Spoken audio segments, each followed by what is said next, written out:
صحيتي جعانة ومش عايزة تعملي حاجة تقيلة؟ تعالي شوفي الفطار السريع ده.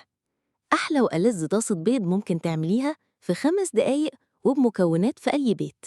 وأهلا بيكم، أنا ملك.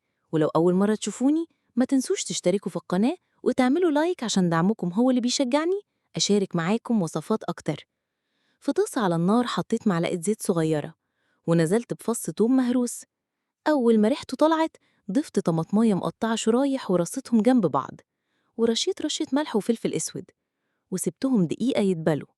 بعد كده خفقت بيضتين في طبق ونزلت بيهم فوق الطماطم، ولو عندك شوية جبنة موتزاريلا حطيهم على الوش هيفرقوا جدا، ولو مش موجودة مش مشكلة خالص.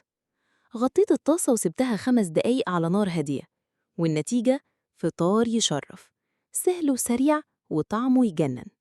جربيها وقوليلي رأيك، ومستنياكم في وصفة تانية قريبة إن شاء الله.